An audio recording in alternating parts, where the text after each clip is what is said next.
Who are you? Why is it important that you're here to tell your story? Hi, I'm Ryan Lavarnway.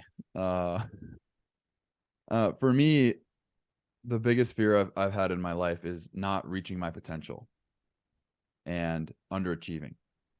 So my main driver, my main fire that has burned in my belly from the time I was 5 years old until I retired from baseball 2 weeks ago was to get the best out of myself.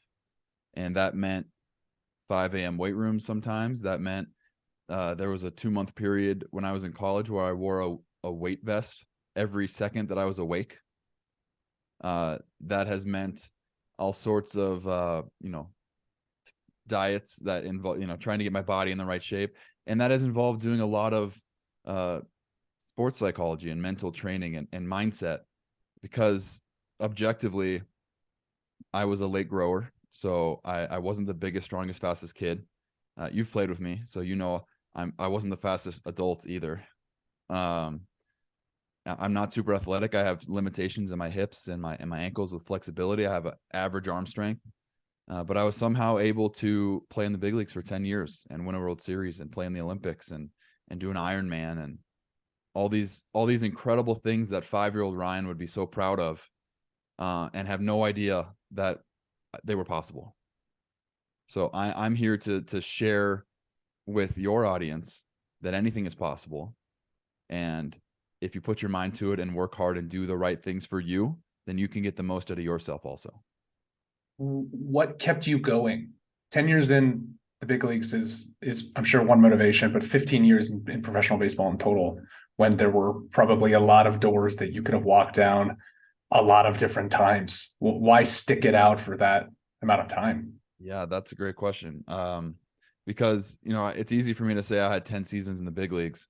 But what doesn't come with that statement, and that you'll hear now, is that I was called up and then I was sent down or released or traded 26 times. So 26 times I had my dream ripped away from me. 26 times I was knocked down and told I wasn't good enough anymore. And I guess I just retired. So 25 out of those 26 times I got back up and kept going. And I think there's a couple things that I learned along the way that helped me, that maybe can help some of your listeners. Number one, purpose. Understand why you're doing it. Do it for a reason, not a season, right? What's your reason for being? And for me, it was I still thought there was more in the tank. I still thought I could get better. I still thought there was a future for me in it. And then this past year, when I finally didn't feel like that anymore, it was like I was ready to quit the next day. So I call that connecting with your fire. And the other thing is your support system.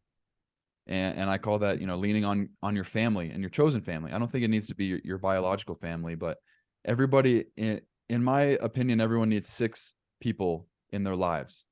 They need a gambler, somebody that's going to push them to take risks no matter what. And with that, they need an analyst, somebody that's going to analyze those risks and make sure they're worth taking. You need a cheerleader, someone that's going to encourage you and believe in you no matter what. And then you need a bullshit meter. You need someone that's going to check you. And you need a peer, someone or a teammate, someone that's going through it at the same time as you. And you need a coach or a mentor, someone that's been where you want to go before and can show you the way. So I had a great support system, a great, chosen family. I was definitely connected with my fire. And then the last thing is you have to go in fully. You cannot dip your toe in success. If you want to accomplish anything great, you got to be obsessed. And instead of dipping in a toe, you need to dive in all the way. I appreciate you bringing that up. It's truly profound and almost like the idea of walking away. And I know you had mentioned 25 times getting sent down, and in my experience, I knew when it was my time. You just retired a couple weeks ago. Was there a moment where you're like, my knees hurt, or was it something that had been kind of, something you've been thinking about for a little bit longer? No, I am very much capable still. And I had offers. I mean, I retired 2 weeks ago, which was the day after the WBC ended, where I was performing against the best in the world, with offers to play in AAA this year.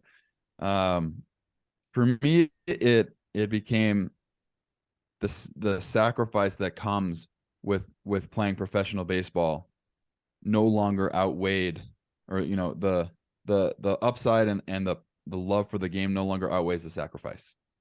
Because for the last 15 years, I've been connected with my purpose, and I've had this great support system, and I've been fully in, to the point where for 8 months a year, if my best friend gets married, I'm going to miss it. If my parents have a birthday party, or my niece and nephew are born, I'm going to miss it. And if we have a grandparent that dies and there's a funeral, I'm going to miss it. And if someone's sick, I can't go see them.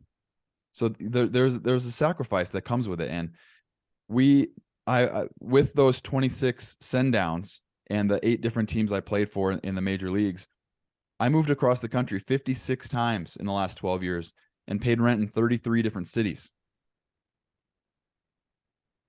In someone's life, moving is considered one of the top 5 most stressful times of their life. Try doing it 56 times in 12 years. So last year I had a baby girl, and I completely love her with all my heart, and I'm ready to give her a more normal life where she doesn't have to move 56 times. And yeah, I feel like I did everything I could do. I feel like I reached my potential. And I have a lot to be proud of. Maybe I wish there was a little bit more success in there. I think everyone that's competitive is always going to want a little bit more, but I feel like I have nothing left to prove. I've talked to lots of major leaguers, minor leaguers, professional athletes, and if I'm close enough with them, I'll ask them, do you see your career as a success? For guys who make the major leagues, they go, man, I wanted to be an all-star. For guys who are all-stars, they say, I wanted to be a Hall of Famer. For me, I played 2 years and kind of was on Team Israel, but kind of not. And now but I see my career as a success because I wasn't supposed to be there. Right. Yeah. So looking back on it 6 years or 7 years later, going, oh my God, like, look what I was able to accomplish with what I was given. And I wish I could see myself maxing out my potential. And I think you have. Do you see your career as a success? And I mean that in the most in a way where I would take your career in an absolute heartbeat, and 99% of minor leaguers would. But when you sit back and you think about the things that you were able to accomplish, do you look back at those memories like fondly? Yes, and I want to double click on something that you said about the things that I accomplished, because I think accomplishment is the silver medal, and I think significance is the gold. So I'm proud of everything that I was able to do, but I'm more proud of the relationships that I made and some of the impact that I was able to make along the way.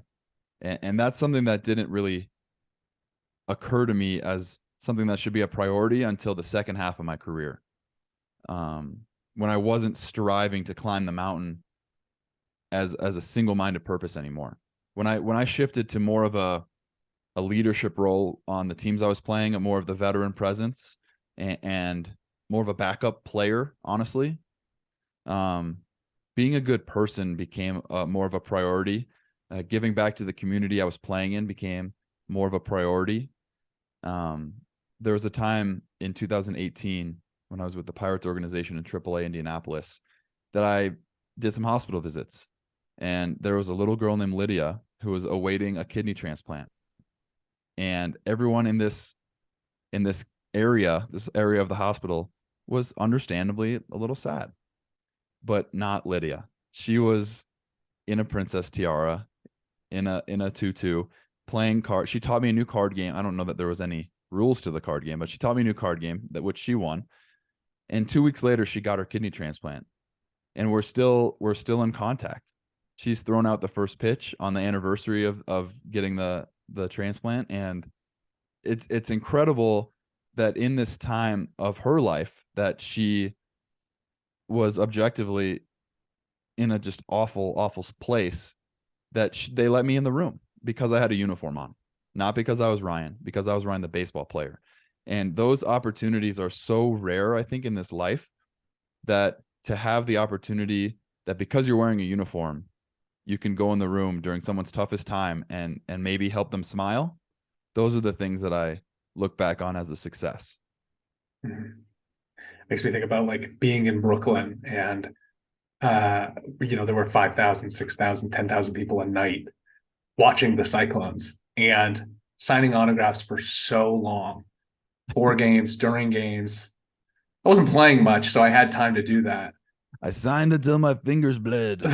But to know that one day it's going to be over and no one's going to ask this person in this jersey to do this thing anymore, and to separate yourself at that point, to say they just want the guy in the jersey and not me, and be the Yeah. nicest and most genuine person that you can.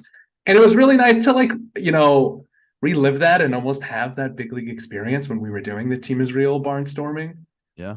When you and you still get to kind of have that, I guess, as an announcer, but I think you'll always have a sense of that. Is there a part of when you look back at your career that you're most fond of, either with fans, a memory you have, or is it on? Would it be on the field? And if you want to separate those two, by all means, I'd love to hear both. I don't fully understand the question. I think I Yeah. understand. Is there a great memory with specific fans? Fans, yeah. Anytime, any Yes. opportunity, or any moment with a fan. Yeah, awesome. Yeah. So there was one family in particular in Pawtucket, AAA for the Red Sox, that's no longer has a team now that the team has moved to Worcester, Massachusetts. But there was one family in particular that was there at every single game. They made like treats for the players. They would wait after the game for the players to shower and change and eat and give them an autograph after the game. They came to all of the community events. I did like an autograph signing at a Party City that they came to. And I remember I was wearing this ridiculous fedora that I thought I was pulling off, and I wasn't. But I remember they told me one year with the Red Sox, I had gotten called up for my birthday. Not on my birthday, but I was up during the stint of my birthday. And when I got back down, they were like, "Oh man, we were gonna make you a sign for your birthday. We were so excited, but then you were gone." And I was like, "Well, next year you better make it early because I'm planning on getting called up again." And the next year, my birthday's in August. The next year they made me a sign in May. And it meant so much to me that they not only were they just like talking smack, like, "Oh yeah, we were going to," but who knows if they actually would. They made the sign and they remembered the conversation. And when I had my baby girl last year, I haven't played for that team in 10 years. And they sent me a baby gift. It's just people like that really go above and beyond. And if you strike out, you have a bad day on the field, it really keeps it in perspective. Mm-hmm. Is there a moment being in the big leagues or playing? And I know you've played in Australia and across the country. Is there a moment like on the field that you look back on with I'll use the word fondness again, but something that you'll remember moving forward? So what I started doing that same year in 2018, when I really started changing my focus to making an impact, I started playing catch with fans before the game. Like I would go out early and play, and you've seen me do this, right? Yeah. So I'm not making it up. Just playing catch with the kids, and the kids are totally focused, right? They want to make sure they catch it because I give them a little funny, sassy body language if they miss it. But they're focused on making a good throw and catching it. And then you look behind them, and it's their parents. The look on the parents' face, and they're filming it. And sometimes they'll tag me on social or whatever, and sometimes they won't. But you can see not only what it means for the kid, but for the whole family. Pretty cool. Yeah, I have seen you do that. It's awesome. Okay, so jumping back into playing and separating yourself and being an athlete and thinking about your purpose on the field as part of a team, off the field. It kind of goes back to maybe athleticism, but maybe the mental side of it is what separates a Major League Baseball player from a minor league baseball player? Consistency. 100%. There are high school players that on their best day would be average or better big leaguers. And there's plenty of college players that on their best day would be above average big league players. But big league players are that good every day. And then the guys that are excellent big league players, the all-stars, the Hall of Famers, they need another league because these guys are superhuman. But to be a replacement player in the major leagues means you're one of the best in the world to ever do it. These guys are so talented, and it's so easy to watch TV and watch an average big league player against a superstar and be like, oh man, that guy stinks. But you got to remember, he only looks like he stinks in comparison to the best in the world. Because just to get it's not an accident. These guys are in the big leagues. So it's consistency. How often can you be one of the best in the world? And how often can you get the best out of yourself when you're playing against the best in the world? Mm-hmm. To be one of the best in the world, were there things that you did before the game, during the game, after the game that kept you locked in? Like, where were you mentally throughout games? And I know you had to be locked in because you were a catcher, but what are some of those tools that you can pass down to people that are listening right now, athletes, parents, coaches? There's two things that come to my mind immediately when you say that question. The first one is you need to come up with some sort of physical, mechanical process to separate parts of the game. And for me, it was easy because as a catcher, if it was time to hit, I would come and I would have to take my gear off. In the process of I take the gear off when the gear's off and the batting gloves are coming on, now it's hitting time. Catching's over, switch the focus. But having that mechanism of like, take the mask off, take the chest protector off, unclip your legs.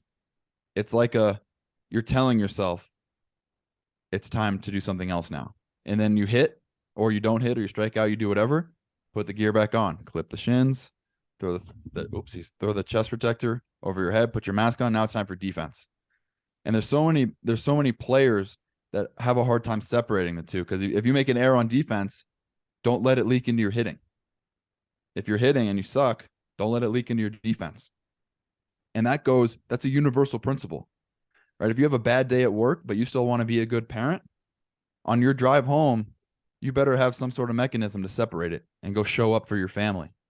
Or, you have a bad day at school, you want to be a good brother, sister, cousin, son, daughter, whatever, separate it. So I think having some sort of physical process, it's just like, with my daughter, when we're trying to train her how to sleep, right? You give her a bath.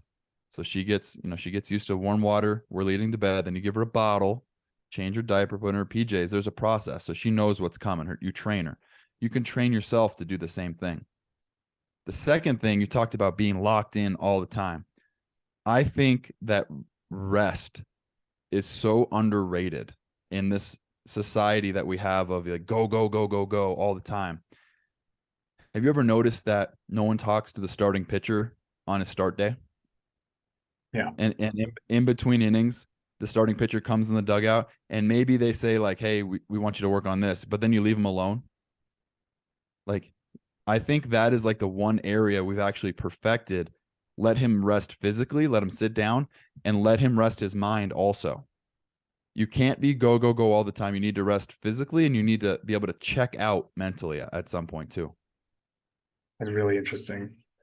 It's a really interesting perspective. I hadn't thought about that. And I think about my career, in college and in the pros, and thinking, if I would do things different. I've had enough of these conversations to go, oh, that's really applicable. Like, that's something I could do and now can teach. I think that's important. And that's kind of what I want to stress with all of these episodes, is to be able to say, to have them leave with one tangible item. And I think that tangible item is allowing yourself to rest in the middle of competition. And then I would even venture to say you agree about resting your mind after competition and being able to find opportunities to disconnect. How did you, in the stress of a season and 15 seasons after games, how did you unwind and leave it at the field? Well, sometimes it's better than others, certainly. Yeah.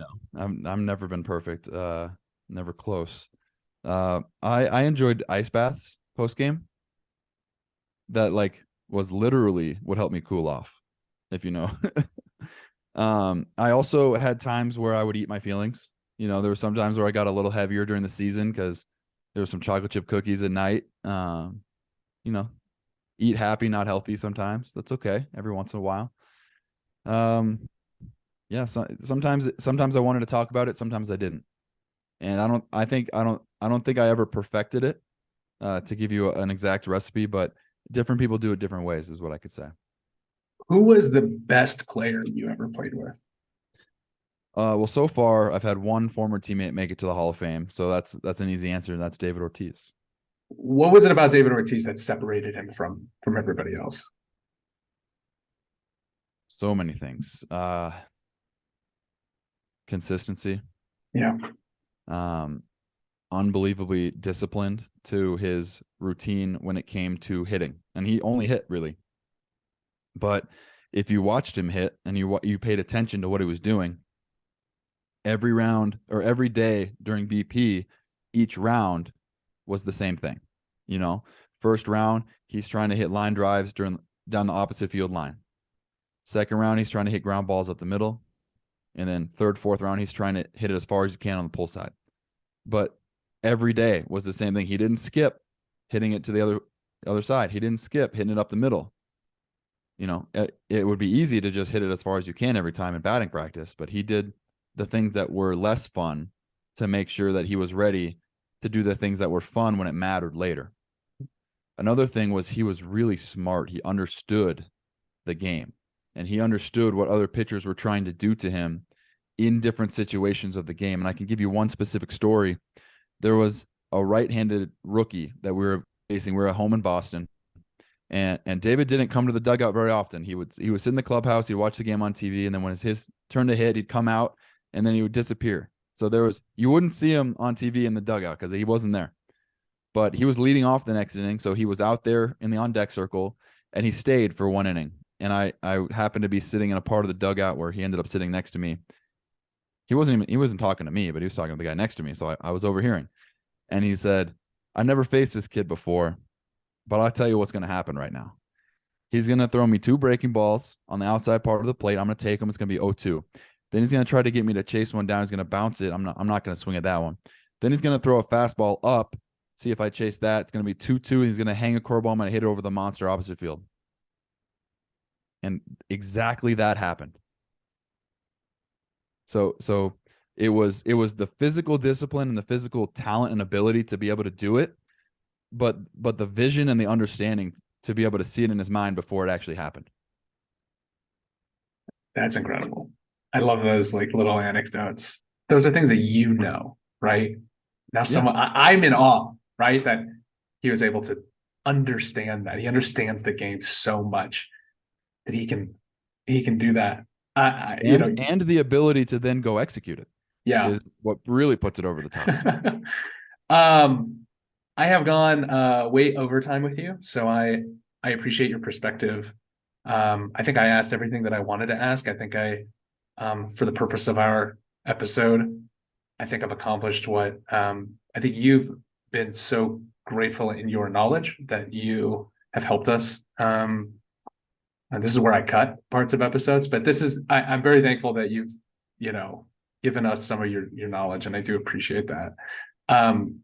Last thing, and I mentioned before, what's one story that could have helped a younger you, a parent, an athlete, a coach, something that you're willing to share, but an experience that you went through that is personal in nature, that would be helpful to somebody listening in.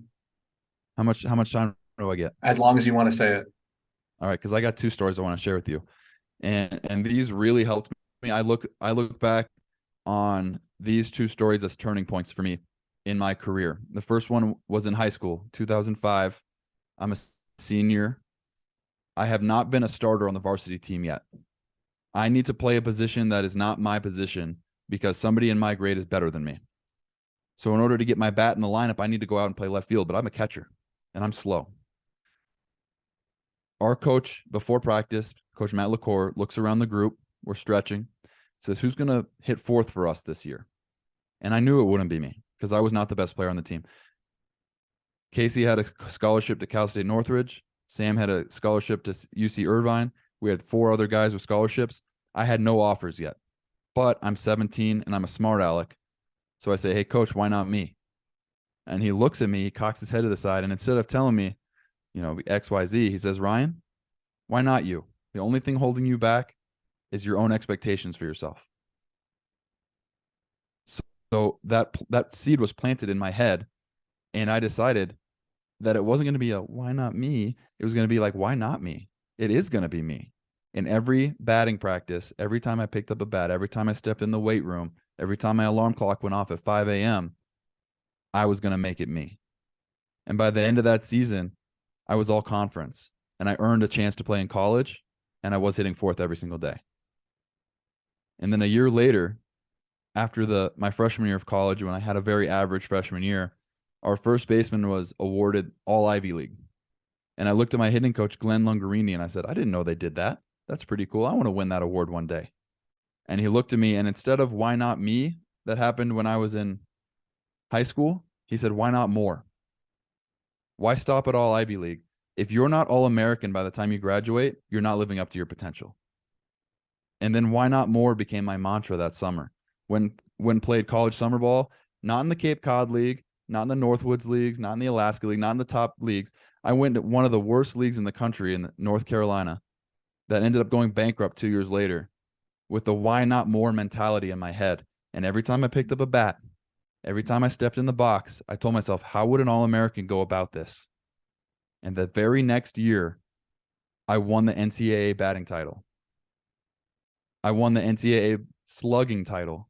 I broke every record in the Yale record book, and I was named All-American and helped me get drafted by the Boston Red Sox the next year.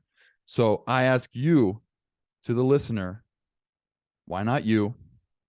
Why not more? Do not put expectations that are too low on yourself. Do not put a ceiling on what you can accomplish, because if you believe it, you can do it. Fuck yeah. That's why we built this, man. Like, that gets me going. I appreciate you.